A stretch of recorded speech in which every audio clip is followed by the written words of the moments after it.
would like to begin by acknowledging the traditional custodians of the land on which I live and work, the Gundungurra land and people.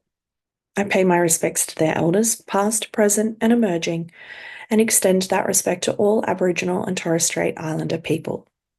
I also want to acknowledge the traditional custodians of the lands on which you, our listeners, are joining us from today. I recognise the deep connection that First Nations people have to this land, their enduring culture, and their commitment to the preservation and care for their country. This land was never ceded, and it always was and always will be Aboriginal land. Welcome to Beyond the Surface. This is a space for conversations that sit at the edges of faith, identity, power, and recovery, especially for those of us who have been shaped, stretched, or harmed by fundamental religion or high control systems. Some episodes are personal, some are reflective, some are educational or curious or quietly disruptive. All of them are grounded in lived experience and a deep respect for the complexity of leaving, questioning, and rebuilding meaning.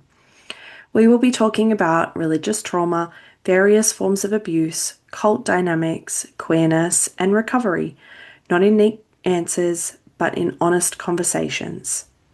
In listening to these conversations, some parts might be heavy or activating for you. Please take care of yourself while listening and feel free to pause or step away if you need to. I'm Sam, and I'm really glad that you're here with us. Hey friends, it is just me today for a solo episode. And so for those of you who follow me or read my Substack, you will know that I am always talking about Wicked. And if you don't do either of those things, then welcome. Hi, my name's Sam and I'm grossly obsessed with Wicked. This is not new. This is not just about the movies. I have always had a stubborn and almost embarrassingly love and devotion of the musical Wicked. I don't mean the casual, oh yeah, I like musicals kind of thing. Like, no, I mean a level of attachment that bleeds into it's the soundtrack of my life, basically. And like, Wicked is basically the score of my whole personality. And now I have a few extra songs.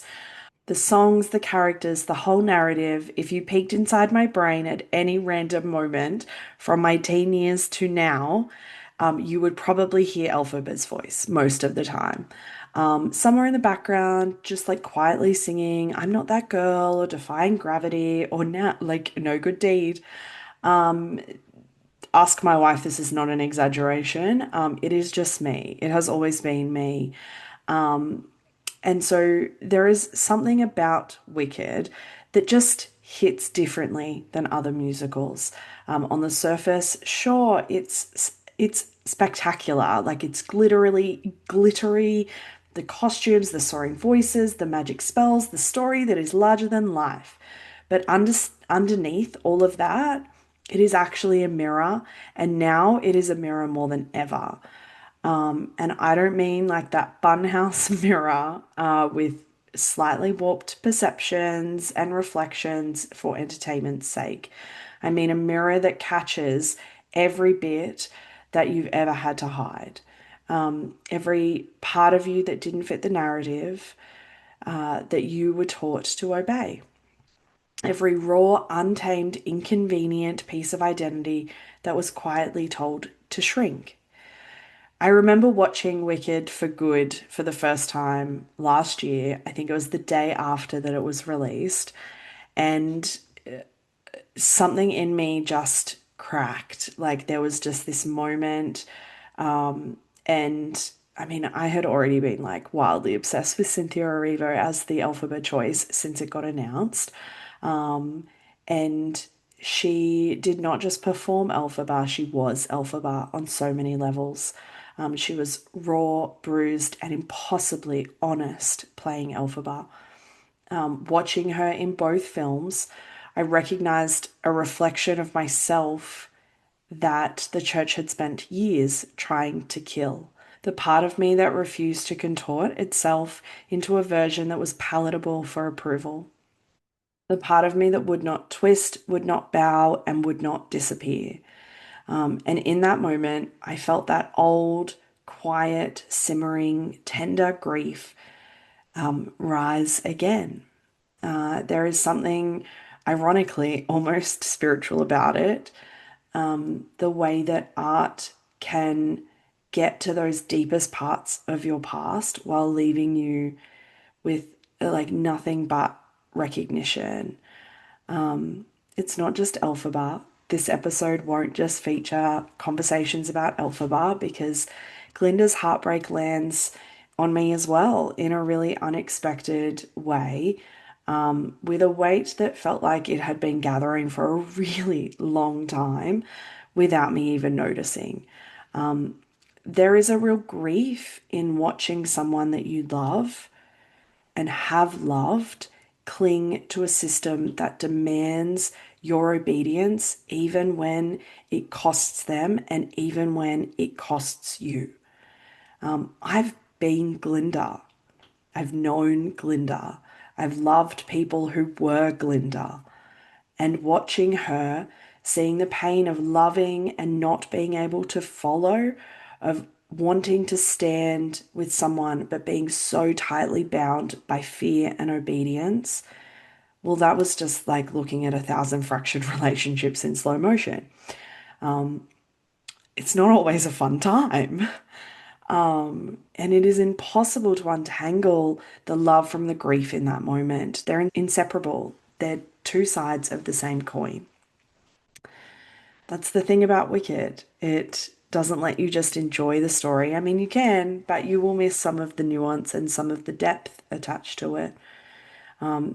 For those of us who have existed in high control religion, it forces you to confront those splits, the internal divide between who you were told to be and who you actually were. It shows that impossible grief of choosing yourself in a world that insisted that you exist to only serve, comply, and to bend. This is not just fantasy magical music. It's an emotional roller coaster.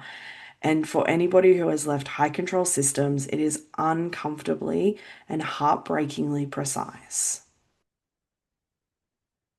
There's an emotional pull that makes Wicked feel unavoidable. Every time I watch it or listen to it, I'm walking into something that I know will hit me. I'll notice a lyric, I'll notice an intonation, a word, a like a costume, a facial expression, a body language.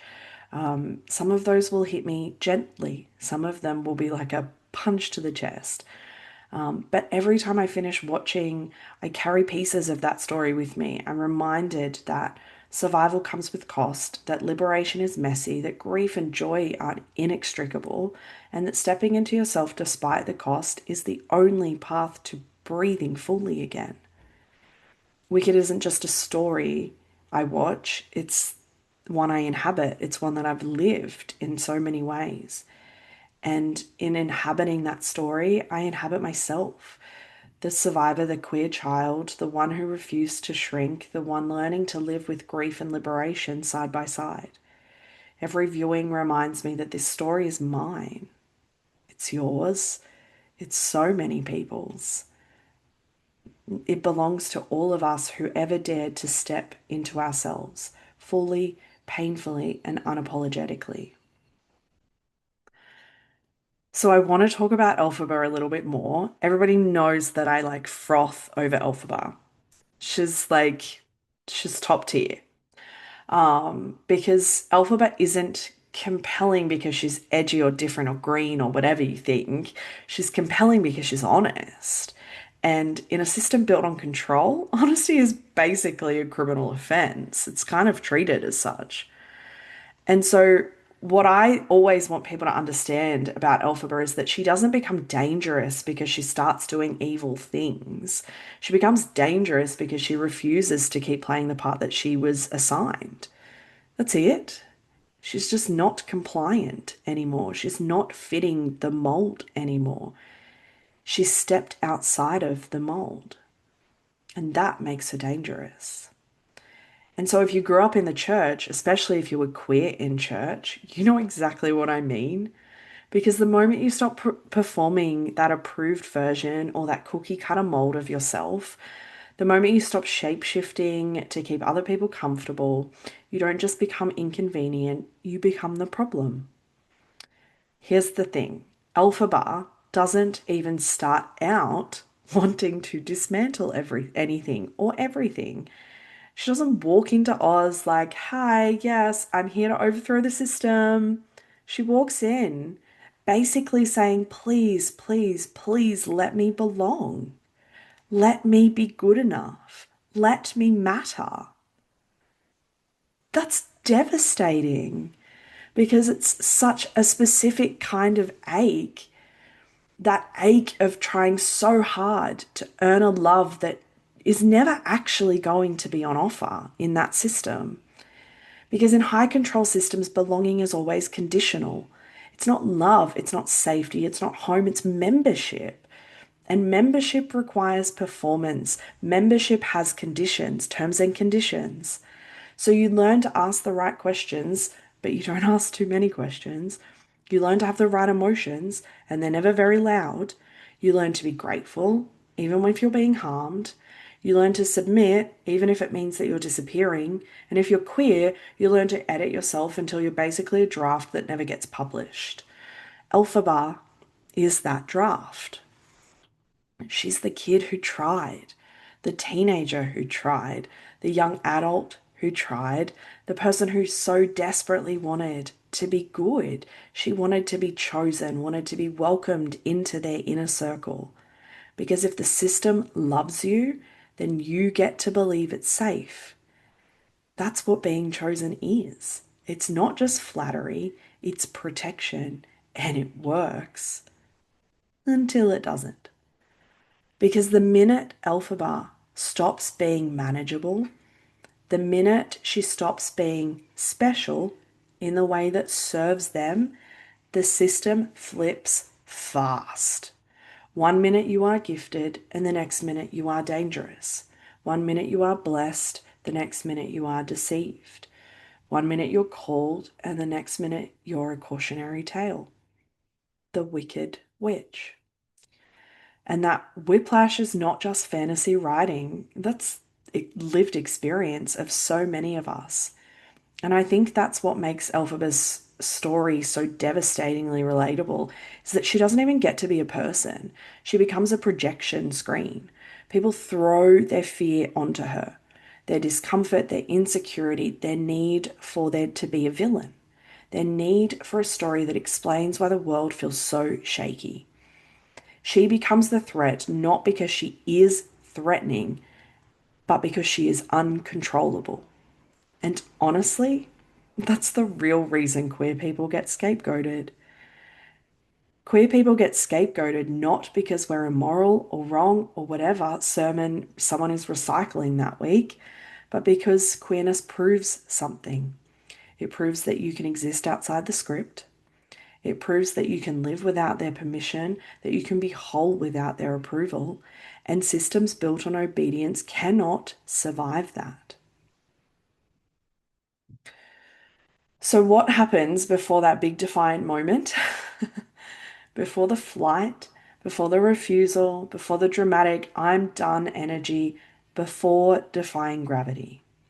Because leaving doesn't start with bravery, leaving starts with exhaustion. I feel like we don't say that enough. People want the story to be empowering and neat and motivational. Like you woke up one day, did a nervous little stretch, and is like, yes, I choose freedom. No. Most people don't leave because they feel strong. They leave because the system has finally broken them. And Elphaba shows that. Her arc is not, I always knew I was right and everyone else is wrong. Her arc is, I tried so hard to be what you wanted and it nearly killed me. That's a very different story because high control systems don't just demand obedience, they also demand self-abandonment. And the longer you're in them, the more your internal compass gets scrambled. Because you stop trusting your instincts. You stop trusting your body, your gut reactions, your anger, your grief, and that tiny voice inside you saying that this isn't okay. And instead, all of that gets replaced with external authority. So instead of this feels harmful, it's, oh, I'm probably being sensitive. Instead of this feels controlling, it's, maybe I'm not submitted enough. Instead of this feels like coercion, maybe I'm resisting God. Instead of this is abuse, maybe I'm bitter. It's not just psychological, though, it's spiritualized gaslighting. It's dressed up as holiness, it's compliance framed as maturity, and it's self erasure framed as virtue. This is why leaving is so brutal because you don't just lose that community, you don't just lose those people, you lose an entire internal scaffolding that you built to survive within it. And so, what you've been taught is that your doubts are dangerous, that your instincts are sinful. You don't just walk out and feel free, you walk out and you feel like you're going to die. Not literally. I mean, sometimes you do, but more emotionally, because your nervous system has been so trained to interpret disobedience with catastrophe. And this is why Elphaba is so painfully real for so many of us, because she actually doesn't just fear losing people, she fears being wrong. She fears being evil. She fears being the monster that they've always implied she is. That's indoctrination. And it's why survivors often spend years still haunted by, yeah, but what if they were right?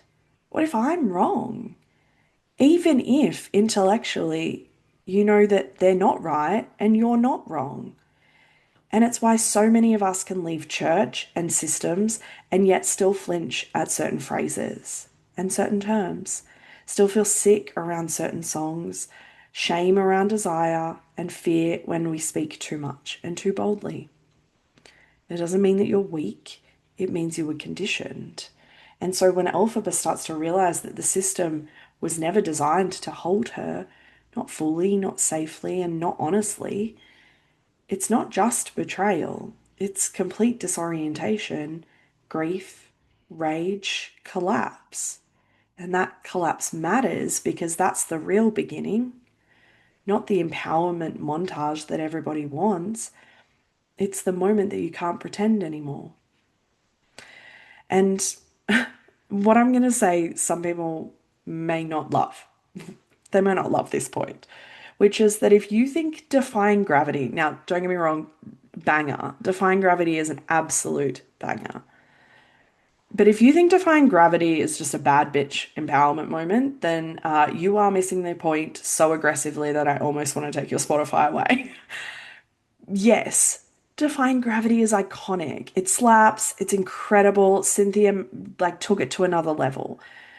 It makes you want to stand on a chair and scream, sing like you're auditioning for the role that you would absolutely not survive vocally because let's be honest, very few of us would. It's not just triumph. That song is grief. It's the sound of someone realizing that there is no way to stay in this system and stay alive. That's what makes Defying Gravity actually a really gut-wrenchingly devastating song. Because Elphaba isn't just choosing power, she's choosing exile. She's choosing knowing that she'll be misunderstood. She's choosing knowing that she will be hated, that she will be alone, and she is doing it anyway. Because the alternative is emotional and spiritual suffocation. And that's why it hits so hard for people who have left high control spaces, because that moment, that exact moment, feels eerily familiar. I had that moment when you know what leaving will cost you, not in theory, not in a vague, oh, it'll be hard, but it'll be worth it, Instagram kind of quote vibe. No, like in the gut level reality that this will cost me relationships, this will cost me belonging, this will cost me reputation, it will cost me certainty, and it will cost me the story that I have lived inside for years. It is the part that people do not talk enough about, is that leaving isn't just walking away from harm. Yes, that's part of it. but it is walking away from everything that you loved that was tangled up in it. That's the grief. It's why people stay. Because it's not like the system is only evil, it's also community, it's also familiarity, it's memories, it's people that you genuinely loved, it's songs you used to cry to, it's also mentors that were there at the hardest moments of your life. It's rituals, it's meaning. And so defying gravity isn't just I'm free, it's I'm free and I'm heartbroken. It's I'm choosing myself and I'm terrified. It's I'm leaving and I'm grieving. And that's why it makes me so emotional every time I hear that song, because it captures that precise moment where you stop negotiating with a system that requires you to disappear. And I think that's the reason why it's also so powerful, because it refuses to make freedom look tidy, because freedom is not tidy. Freedom is messy and lonely and expensive and holy in a way that no church sermon ever managed to articulate. And so when Elphaba rises, furious, shaking, and absolutely fucking done, it's not because she suddenly stopped caring, it's because she cared for too long. The last thing that I want to talk about, particularly with Elphaba, is the part that I think that is so psychologically brutal, which is that whole villain narrative. Because when you leave a high control system, you don't just get to walk away, you get cast. You get assigned a role, so to speak. And that role is never the brave person who chose themselves. That role is deceived, bitter, rebellious, prideful, led astray, selfish, backslidden, dangerous. You become the story they tell to keep everybody else obedient. And Elphaba is the blueprint for that. It's not enough that she leaves. The system has to explain why she left. They have to make meaning out of your autonomy in a way that reinforces their control. So they rewrite you, they distort you, and they turn you into the warning. Because if people see you leave and survive and even thrive, the whole system becomes unstable. That's what's really going on here. Like, high control systems do not fear your sin, they fear your freedom, because your freedom proves that their authority is optional. That's unforgivable in their eyes. And that's why, for so many survivors, the pain isn't just leaving, it's the after leaving. It's knowing that you're being talked about, it's knowing and hearing what they've said. It's being reduced to a caricature, to a stereotype. And it's watching people who used to know you, sometimes intimately and deeply, suddenly treat you like you are contagious. It's seeing your goodness erased because it no longer serves that narrative. And the hardest part of that is that you don't get to defend yourself out of it, because it's actually not about your character.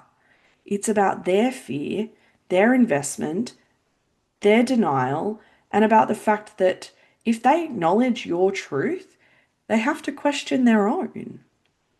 And that's too much for most people, let alone too much for systems of control. So that's what Oz does. They pick a villain and they stick the whole community's discomfort onto them like a dartboard. Alpha becomes the wicked one because she refuses to keep pretending. And survivors know that feeling intimately. The moment you realize you will never be seen accurately again by the people still inside. You don't just lose relationships, you lose your whole reflection. You lose the version of yourself that existed in their eyes. That's why there's a moment where Elphaba says to Glinda, don't look at me with your eyes, look at me with theirs. It's a grief that people very rarely name.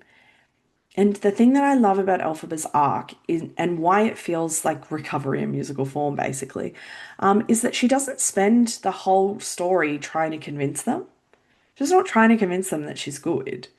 She doesn't keep auditioning for their approval. She's not pleading to be understood by them. And at some point, she chooses herself so fully that their misunderstanding actually just becomes background noise. And that's not because it doesn't hurt, it's because it no longer controls her.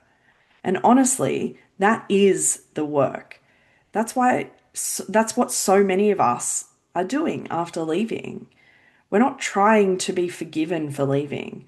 We're not trying to be reaccepted, but learning to live without needing their permission to exist. Okay, it's time we talk about Glinda because in this conversation, Elphaba gets a lot of airtime and fair. But Glinda is actually really important here, particularly in conversations around high control systems. And I want to say this up front because I feel like it is important. I have absolutely no interest in turning Glinda into a villain. If that is the story and the narrative that you have, you are not going to hear that in what I am about to say. I'm not here for the hot take that Glinda is actually the real evil, because honestly, that's a really lazy analysis dressed up as feminism. Glinda is not evil, she's afraid. And if you have ever been loved by someone who couldn't choose you, you know exactly why that is a different kind of heartbreak. Elphaba's pain is the pain of being scapegoated, othered, and rejected. It's loud, it's visible, it's dramatic. You can point to it and you can say, yeah, that's harmful. That's really shitty. Glinda's pain? Glinda's pain is quieter. That's why it sneaks up on you. It's why people actually still see her as the villain. It's the pain of being shaped into the perfect system girl, the one who smiles when she's dying inside, the one who knows what to say, the one who's being rewarded for being palatable, the one who benefits just enough to keep believing it's fine. Glinda is what happens when the system works for you, at least on the surface anyway. And I think that's why her arc lands like a bit of a punch to anyone, to like a lot of us who have left church, because she actually represents the people who stayed behind, the people who loved you. They might have even admired you, but they couldn't risk their safety to follow you out. She's the friend who whispers, I'm proud of you, and then goes quiet when other people are watching. She's the family member who says, I don't agree, but I still love you, and expects that to be enough. She's the mentor who cries with you in private and then votes against you in public. She's the one who believes she's a good person while actively upholding something harmful. It's a really specific kind of grief because it's not the grief of losing someone who hated you. It's the grief of losing someone who wanted to love you and couldn't survive the consequences of doing it. Glinda is the embodiment of I love you, but not enough to lose everything for you. Before anybody comes for me, I know that sounds villainy and evil. I'm not saying that in a their evil way or in a way that makes it okay either. I'm saying it in that's the brutal truth here. That's the reality. Because when you leave a high control system, you start to learn something that is devastating but actually really clarifying, which is that people don't just choose belief systems because they believe them. They choose them because those systems provide safety, belonging, structure, identity, certainty, social protection, community access, and sometimes literally their whole life. And so, for someone like Glinda, who is rewarded by that system, who is protected by that system, who is adored by that system, leaving isn't just a moral decision. That's an existential threat, basically. It's like asking someone to burn down their entire house because the foundation is rotten while they're still living inside it, still sleeping in the bed, still eating at the table. Of course, she doesn't run. Of course, she freezes. Of course, she clings. And of course, that hurts like hell.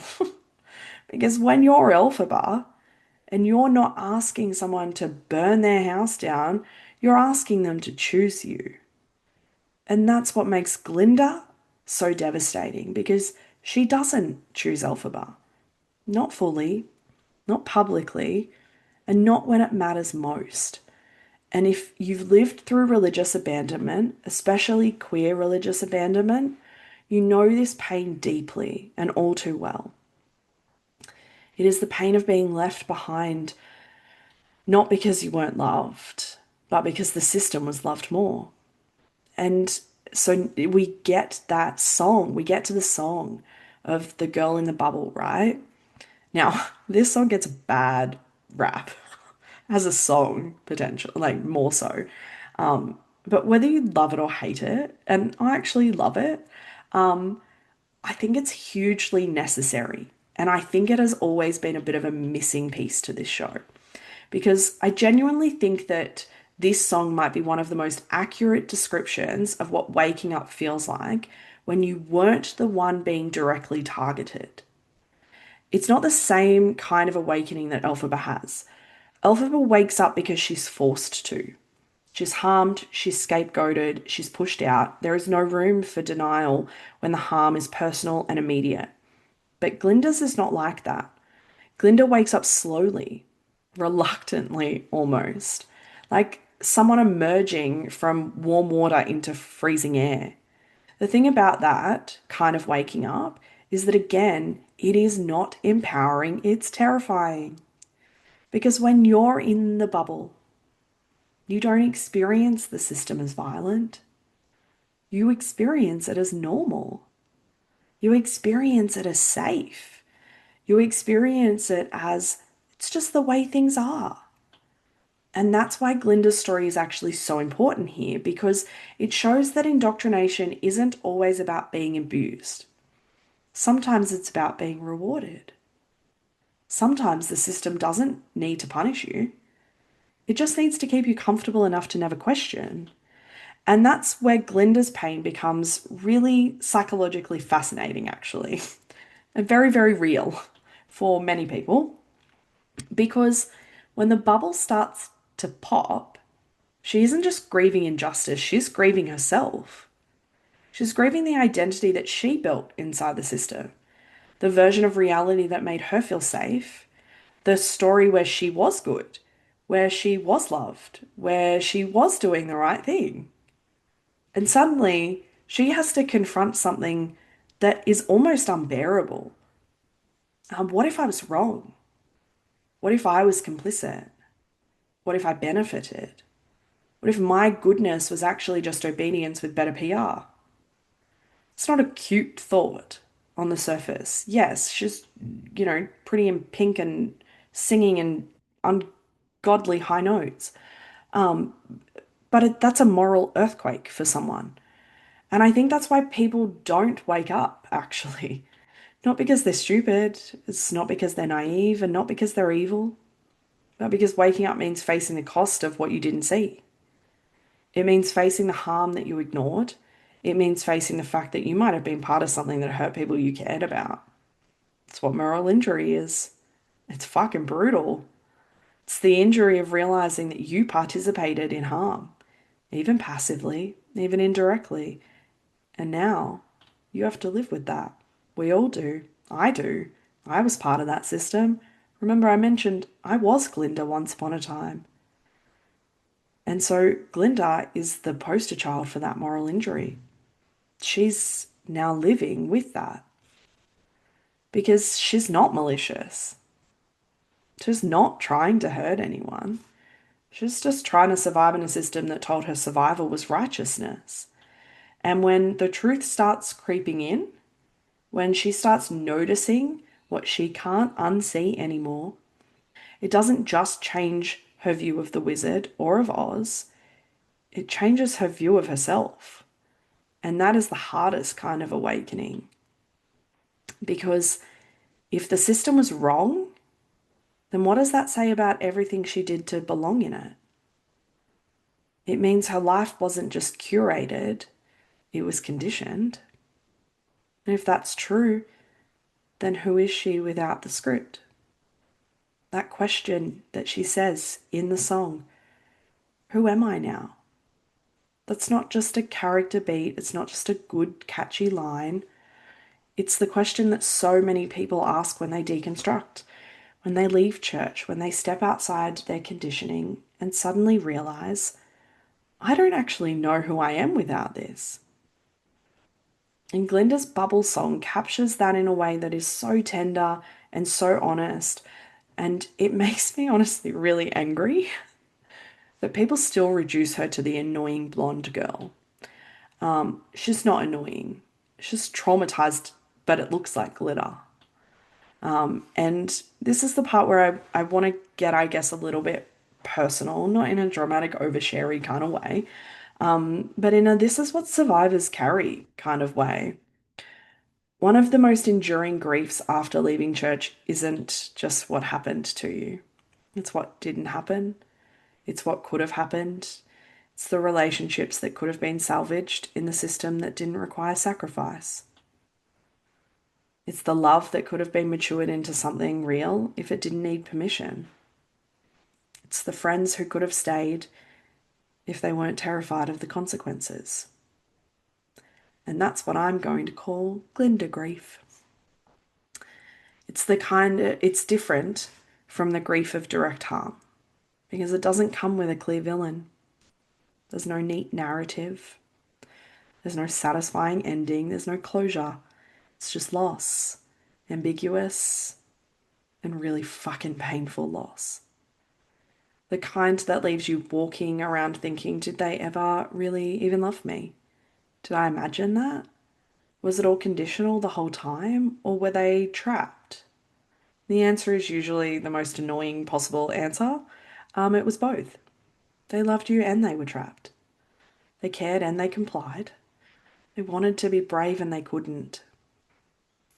That's the hard thing to hold without becoming bitter.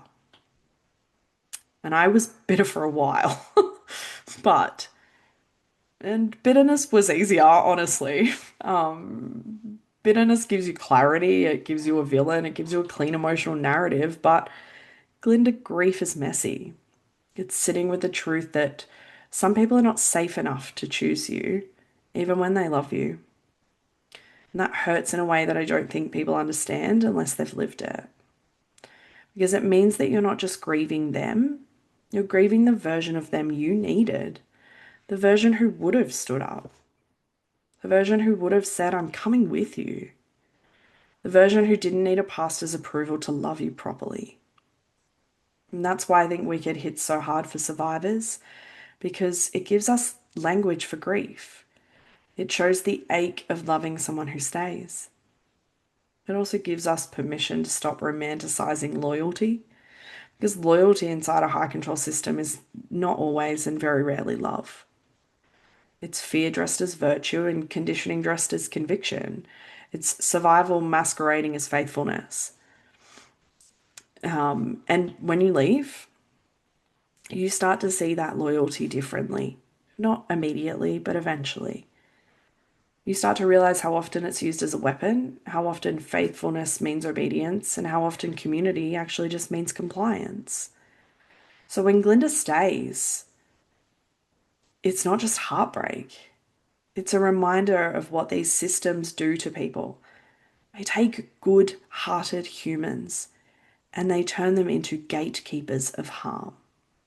Not because they want to be, but because they don't know how not to be. And that's actually the tragedy, because it means that the goodbye isn't really between you and them. It's between you and the system that owns them. And that is a grief that doesn't resolve neatly. It's messy. It just sits in your body, it sits in your chest, in your gut, and it shows up in random moments. It shows up in songs, it shows up in door scenes, if you know, you know, from that second movie. It shows up when you're fine and then suddenly you're not. I want to talk about one more thing about Glinda because, and this might piss some people off maybe, but I think it matters. Because I think as humans we love redemption arcs, right? The churches especially love them. They've built a whole testimony culture on them. There are docos, there are reality TV moments. Most movies have them. We love to watch someone wake up and become good and apologize and change, and everyone hugs and it's fine. But moral injury is not redemption. It's not cute. It's not inspiring. It's not a growth mindset. It's grief, but with teeth. And not like blunt ones, like with vampire fang teeth. And Glinda's story shows that. It's not in a moralistic way, but in a painfully human way. Because the reality is that if you were someone who fit the mold in church, if you were rewarded, protected, and praised, waking up is not just, oh wow, I've learned something new. I'm so glad I know that now. It's confronting. It's confronting the fact that your safety was built on someone else's exclusion. It's confronting the fact that you were fine because someone else wasn't and they were scapegoated. It's confronting the fact that you didn't have to question the system because the system wasn't questioning you. That is a horrific thing to face. And I want to hold this with nuance because this is where people get defensive, right? I'm not saying Glinda is evil for benefiting. I'm saying it costs something to realize that you benefited. And once you see that, you can't unsee it. And then you have to decide what kind of person you want to be. This is where I think Glinda becomes actually a really powerful symbol because, especially for people who are still in church, but maybe they're starting to wake up. Maybe they're starting to see that people are being directly harmed. Maybe they're starting to feel and see those cracks. Because waking up means sacrifice. It means losing comfort, approval, safety, and becoming, and it means risking becoming Elphaba in someone else's story. Because that's what happens. If you wake up, Glinda becomes an Elphaba in someone else's story. Because again, remember, the narrative changes.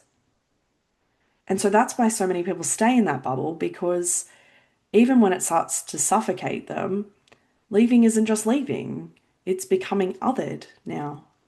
And for someone like Glinda, who has been loved for being good, becoming other is terrifying. She has never been the other.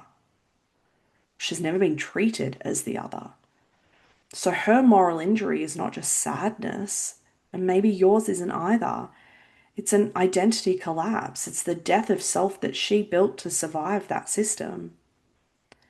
And I think that's what actually makes Glinda quite compelling, actually, is that she represents the cost of staying and the cost of waking up. Because staying costs your integrity, but waking up costs your belonging. It's not a fair choice. It's not neat. It's not poetic. It's actually just brutal. There's no positive spin we can put on that. We can throw some glitter on it.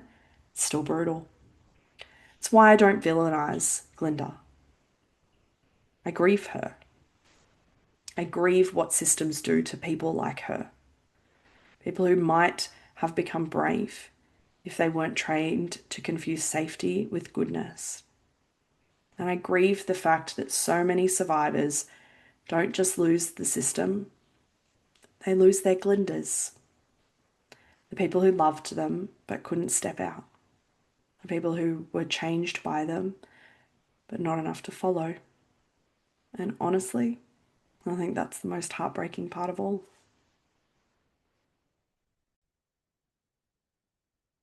Okay, I want to zoom out a little bit now and not necessarily talk specifically about Glinda or Elphaba, because Wicked is not just a story about two women and their friendship. It's not even a story about scapegoating and othering. It's very explicitly a story about power and control. And not the kind of power that's like dramatic and obvious. It's not the kind of power that kicks down doors or anything like that. The wizard doesn't need to. He doesn't need to do that because his power is the way that power actually works most of the time. He's the branding, the narrative, the PR, the guy behind the curtain going, don't look too closely at the facts, look at the vibe. And I want to pause here because, like, if you grew up in church, that sort of like peeking behind the curtain has like a a connotation there. And particularly if you existed in evangelical, charismatic, fundamentalist spaces, you've met this guy. Maybe not literally, but you've met his energy.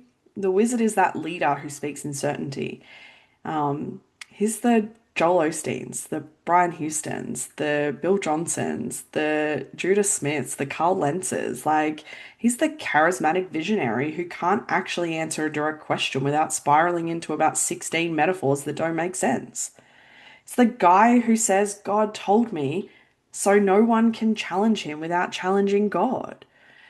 He's the guy who makes you feel special for being chosen while quietly controlling the whole room. He's the system that survives because it doesn't just demand obedience, it convinces you that obedience is your own idea. That's why he's so terrifying. Because he's not actually powerful in the way that we imagine villains to be powerful. He doesn't need to be. The system is powerful for him. He's held up by the collective agreement that he is. That's the thing about propaganda, right? It doesn't work because it's true. It works because it's repeated. It works because it's emotionally compelling. It pulls on your heartstrings. It works because it offers people something that they crave: safety, certainty, belonging, direction. The wizard offers Oz a story. And when people are scared, they will cling to a story even if it requires sacrificing someone else. And that's the part that makes my skin crawl, because it's not fantasy, it's human nature. Like, this is not Oz specific. And I think we are seeing that play out in real time. The high control systems understand this. They know you don't control people primarily by force. You control them by controlling meaning. You control them by shaping the narrative of what's good, what's evil, what's safe, who's dangerous, who belongs, who doesn't. You create a story where you are the hero. And then you create a monster. Because monsters are useful. Monsters unite people. Monsters give people something to hate together. Monsters distract people from asking why the wizard is in charge in the first place. He says it in the movie. You gotta give people a good enemy. Monsters keep the crowd looking outward instead of upward. And I don't know about you, but as someone who works with survivors of high control religion, I can't watch The Wizard without thinking, oh my God, it's just church leadership strategy in sequence. Because the wizard is not just an individual here, he's an archetype, the authority figure who cannot tolerate scrutiny, because scrutiny would reveal that his power is not spiritual or moral, it's social. It's constructed, it's curated, and it's upheld by fear. And the most devastating part of that is that he doesn't even need to be competent. He just needs to be convincing. And again, I'm pretty sure we're seeing that in real time, guys. He doesn't need to be competent, he just needs to be convincing. That's the horror. And I want to say this very, very clearly because I think people will underestimate how much damage that actually does. When you grow up in a system where truth is dictated from the top down, your nervous system learns that safety is found in agreement, not in reality. And so then you spend years afterwards trying to relearn something that is painfully basic. Truth is not what the loudest person says. Truth is not what the crowd agrees on or what makes people comfortable. Truth is what is true, even if it costs you. And so I want to mention a few things, but I want to start by talking about the scapegoating that we've been talking about a little bit already. Because scapegoating isn't just something that happens to Elphaba, actually. Scapegoating is literally the central mechanism that keeps Oz functioning. And I know that sounds dramatic, but it's actually not. This is how high control systems stay stable. They require a villain. They require an other. They require someone to carry the anxiety of the group. In Oz, the animals start to lose their rights. They lose their voices, their agency. And what does the system do? It doesn't address the injustice. It doesn't reckon with its own corruption. It doesn't say, hey, why are we doing this? No, it creates a narrative. Someone is to blame. And conveniently, that someone is the weird green woman who doesn't fit, because of course it is. Because scapegoating always targets the one who is already marked as different. And that's kind of the point, right? So scapegoating isn't random, it's strategic. And it's the system saying, well, we will unify everyone by sacrificing you. And the thing is, scapegoating doesn't actually even require everyone to hate you, it just requires enough people to be afraid of being you. That's why it works. And so in high control religion, scapegoating can look like so many things. It's the queer kid who becomes the cautionary tale, the rebellious woman who becomes the warning, the survivor who speaks out and gets labeled as bitter, the deconstructor who becomes deceived, the person who asks questions and gets called divisive, the person who leaves and gets reframed as dangerous. And that's where the psychological impact gets a little bit deeper, because the scapegoating doesn't just remove a person, it creates a moral lesson. And so it becomes a story that the group tells itself to stay in line. Don't become like them. Don't question, don't dissent, don't speak up, don't be too loud, don't be too different. And if you've been scapegoated, you know what that does to your body, because it makes you hypervigilant. It makes you self-doubt. It makes you shrink and wonder, maybe if I am the problem. Because scapegoating doesn't just isolate you socially, it attacks your internal sense of reality. And that's why survivors often come out of these systems with this gnawing fear that they're inherently wrong, inherently bad, and inherently unsafe, because the system has told them that they are. The system has needed them to feel that way. The system needed them to carry the shame. And that's what is actually is quite haunting about Wicked, because how that scapegoating spreads really quickly. It becomes common knowledge. The story becomes quickly fixed. And this is one of the things about leaving religion, right? Which is that you realize that the truth is not actually what happened, it's what the group agrees happened.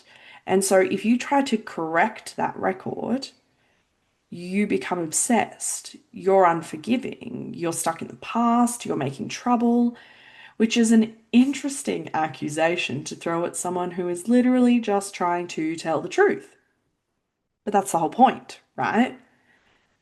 The scapegoat can't be allowed to have a voice, because if the scapegoat speaks, the system is exposed and the system cannot survive exposure. The system will never survive exposure. Not real, true, transparent exposure.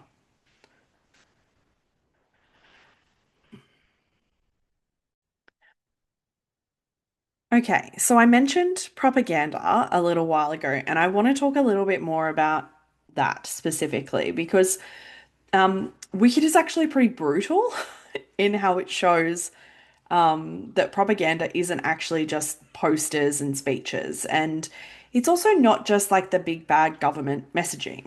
That's all part of propaganda, but it's also propaganda is cultural, it's social, emotional, it's catchy, it's literally a song. It's in the song No One Mourns the Wicked. It's how the movie starts. It's the first like main song that we hear.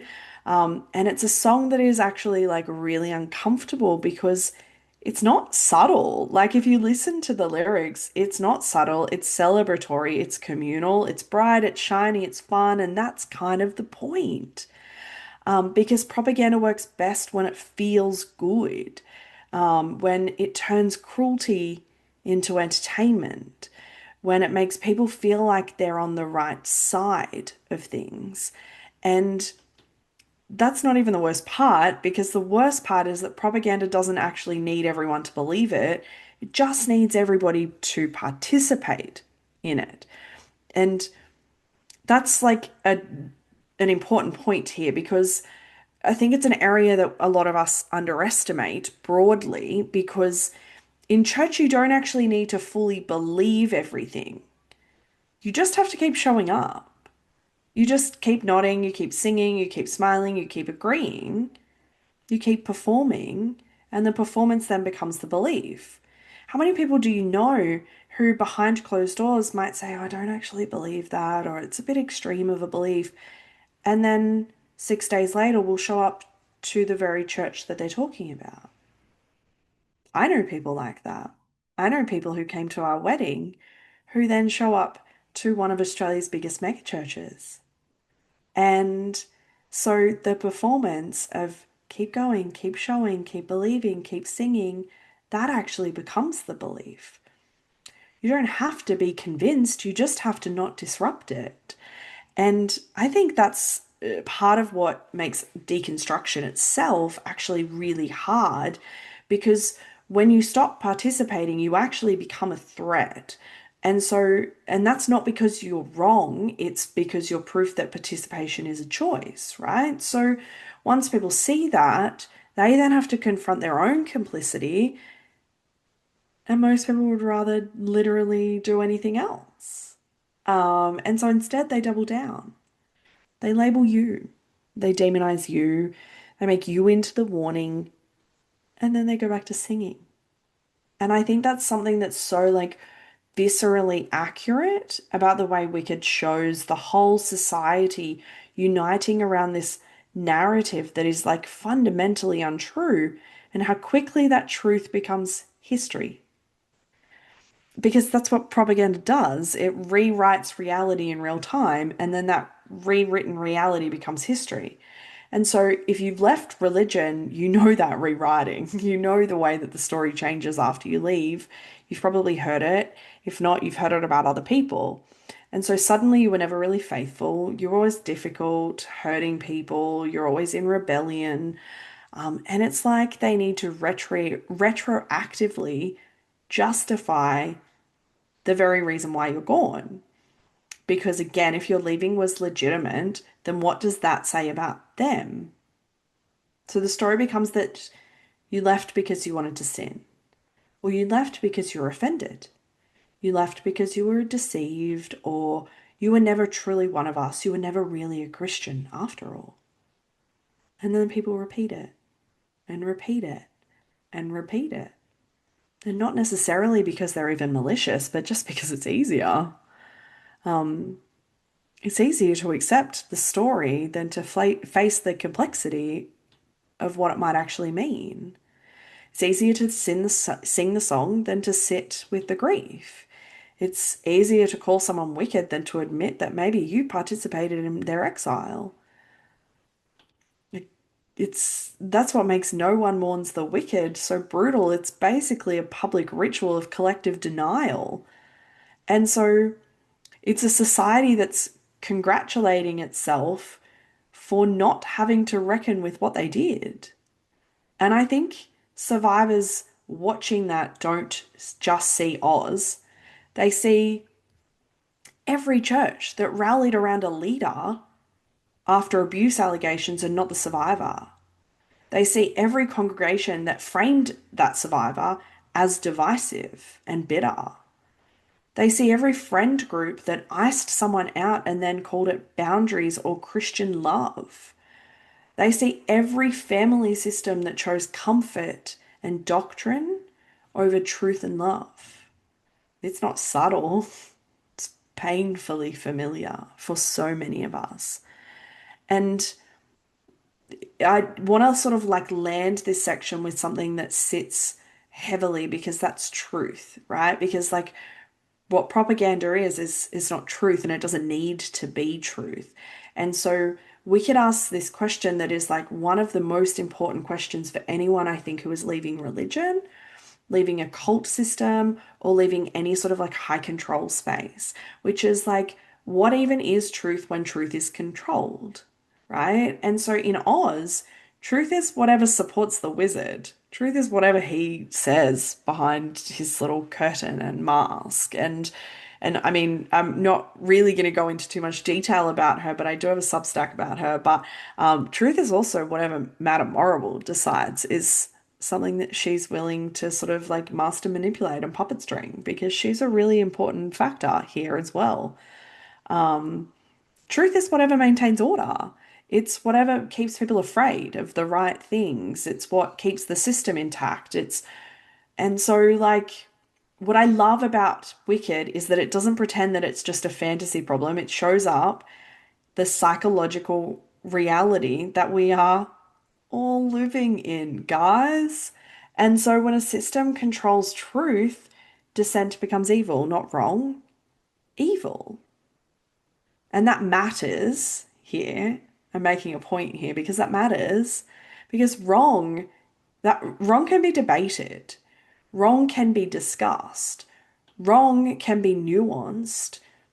But evil needs to be destroyed. Evil needs to be exiled. Evil needs to be silenced.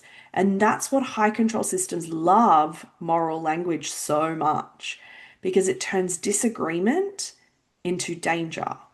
And so once disagreement becomes danger, then you can justify just about anything. You can justify shunning, exclusion, coercion, abuse, discipline, in inverted commas. You can justify conversion practices, family cutoffs.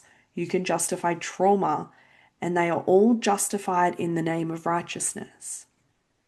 And if you've left these systems, you know how disorienting it is to suddenly realize that truth wasn't actually truth at all.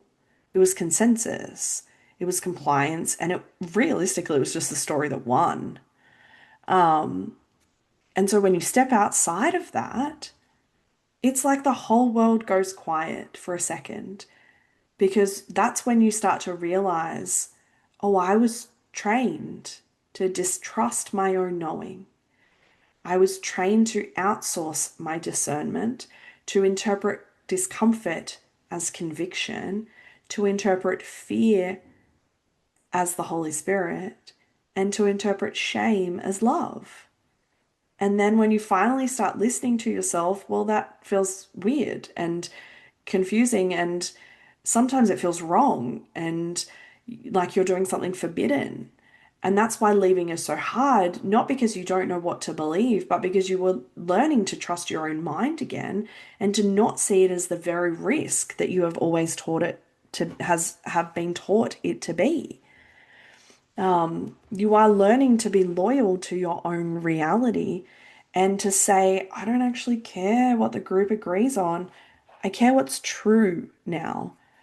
And yes, it's a liberation, but it's the kind of liberation that doesn't look like glitter, again, to use that analogy. It looks like grief. It looks like rage. It looks like loneliness.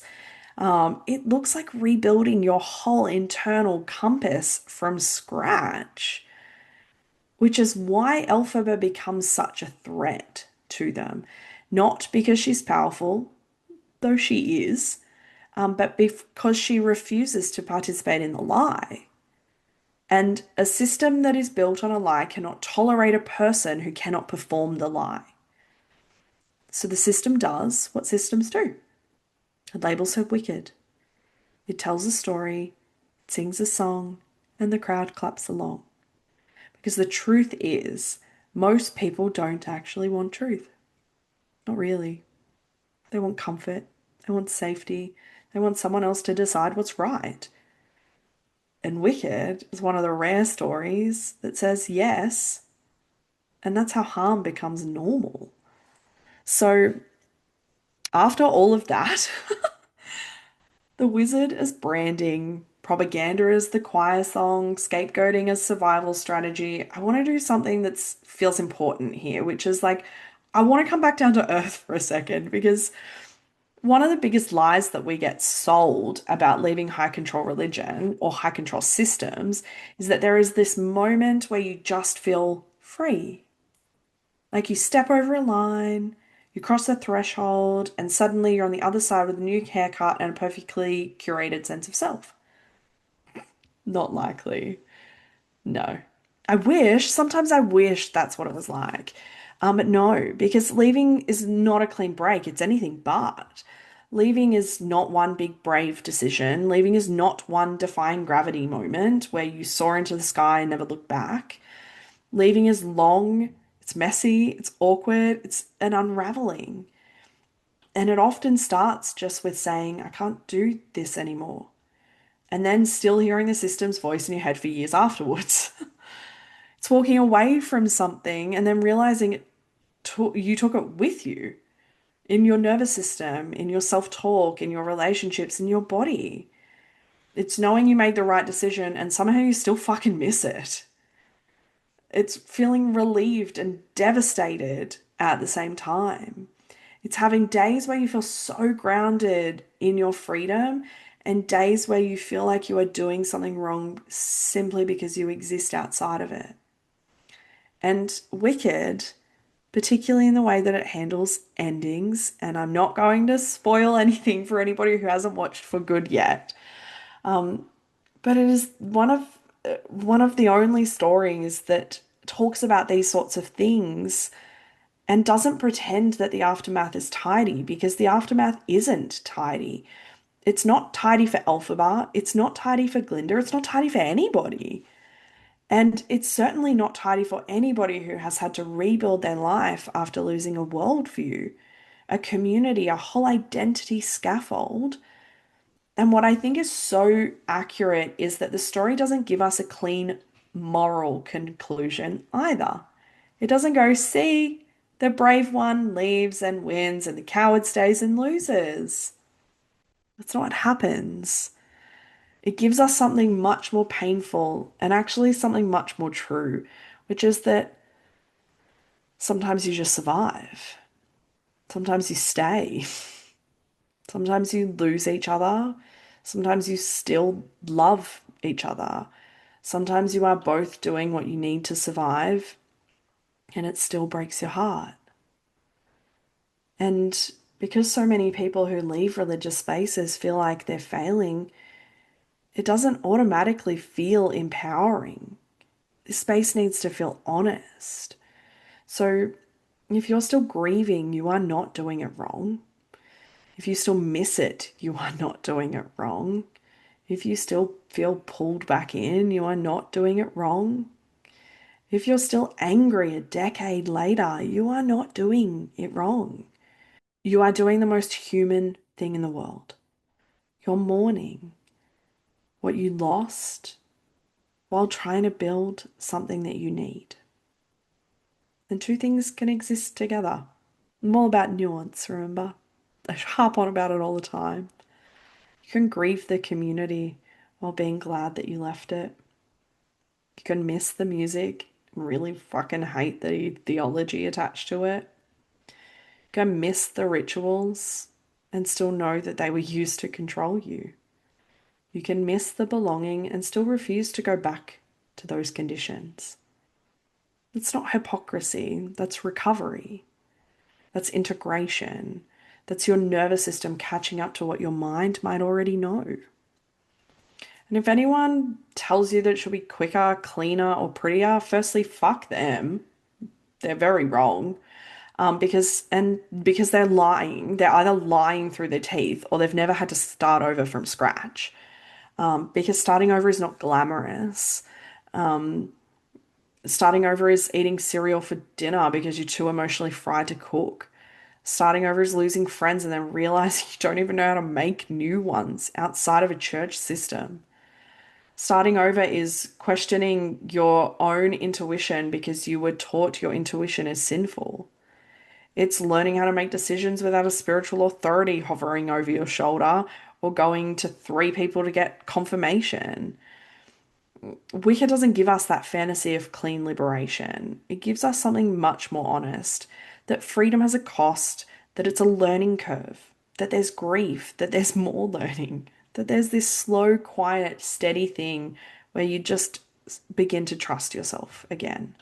Not in one moment, but 1,000 small ones of learning and learning and more learning.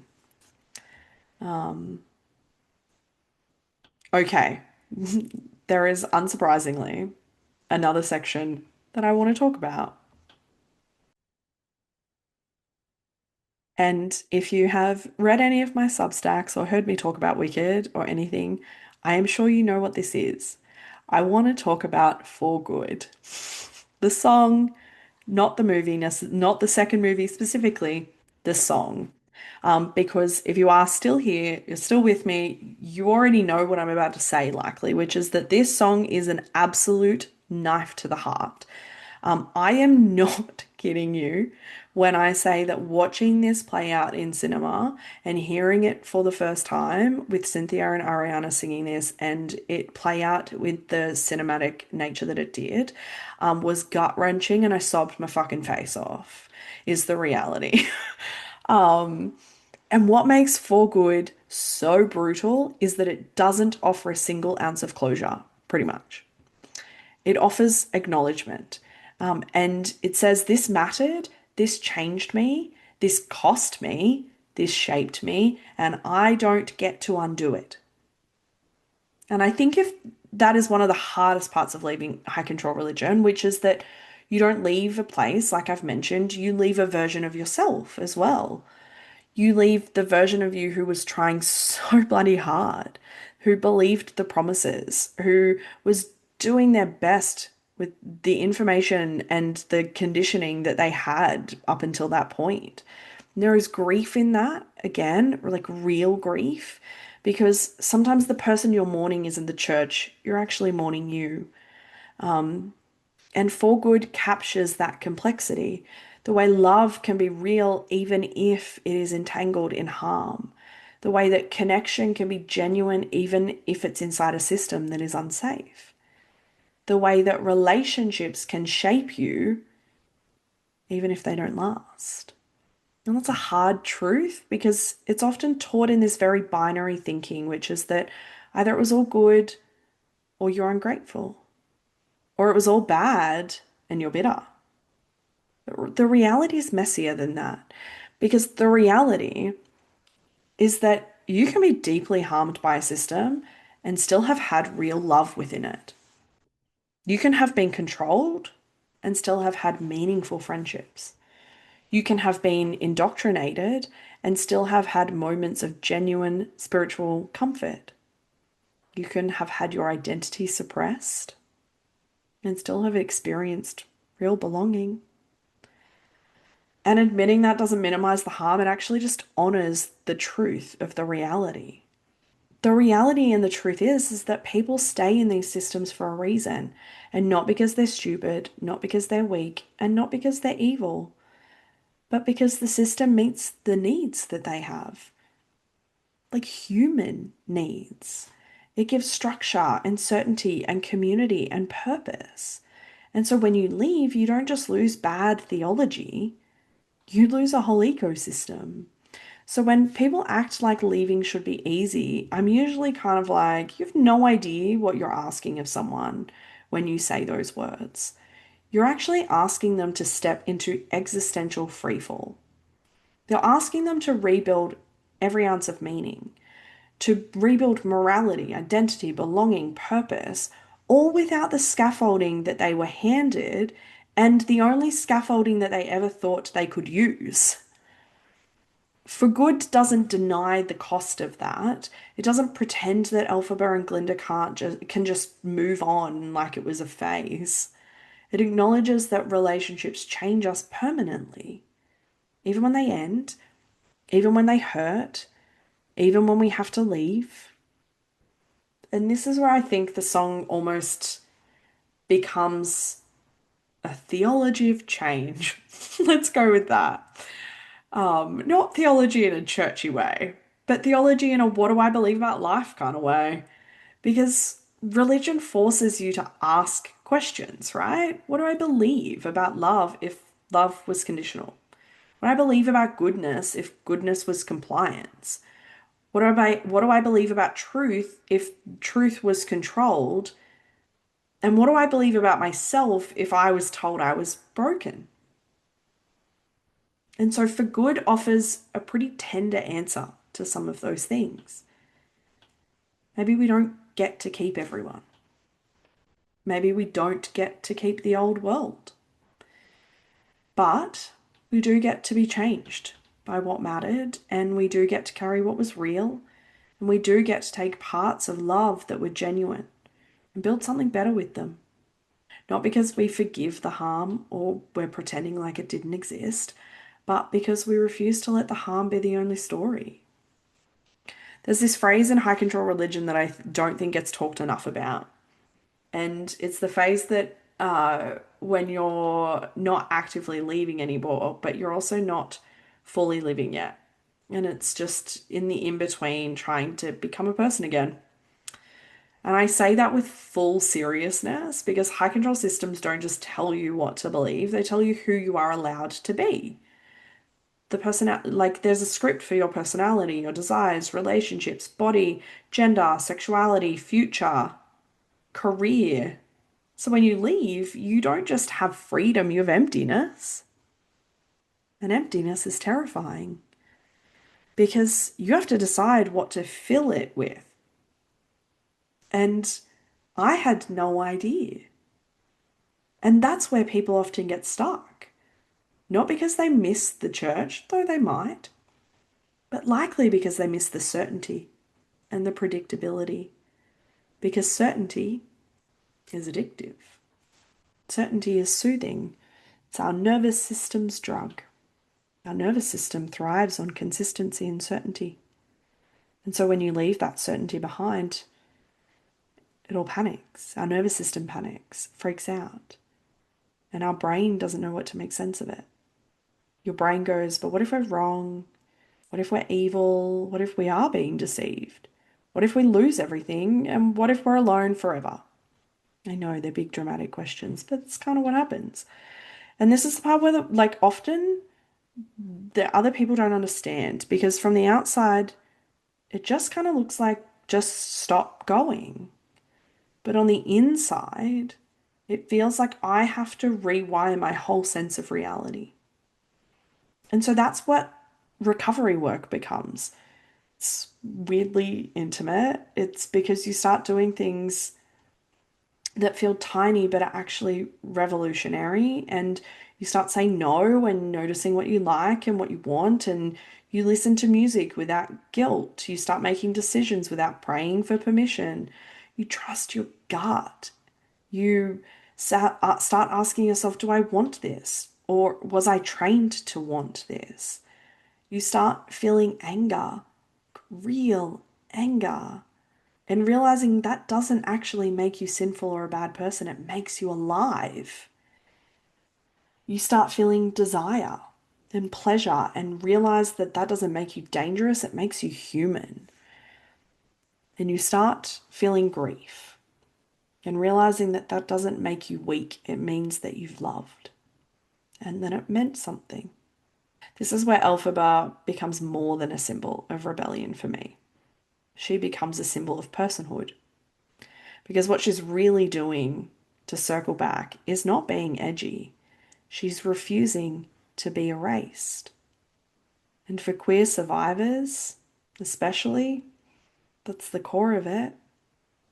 We didn't leave because we wanted to be difficult. We left because we wanted to live. And I think sometimes people forget that queerness isn't just an identity, it's a refusal. It's a refusal to contort your love into something that is acceptable. It's a refusal to deny your own body and to betray your own truth. But that refusal comes at a cost. It also gives you something that that system never could, which is a life that's yours. And when you start building that life, it's messy, it's slow, and it's confusing. You have to learn how to belong without disappearing, to be loved without performing, to be safe without obedience, and to make meaning without someone telling you what that meaning is. That's a form of recovery that deserves so much more reference than it gets, because it's not just psychological, it's existential. It's choosing yourself over and over, even when the old fear is whispering in your ear. So you might be thinking, Is she ever going to stop talking about Wicked? No, probably not. Um, but I am going to land this plane, right? I'm going to land it. So where do we land all of this? Because I don't want this episode to feel like a motivational poster that would kind of defeat the purpose of everything that I've just been talking about. And I'm not here to be like, and then you fly off into the sunset and everything is perfect. No, that's not how this works, right?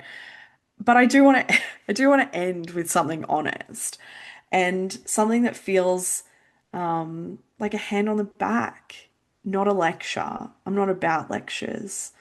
And so here is what I think Wicked gives so many of us who have left. It gives us language for the unspeakable.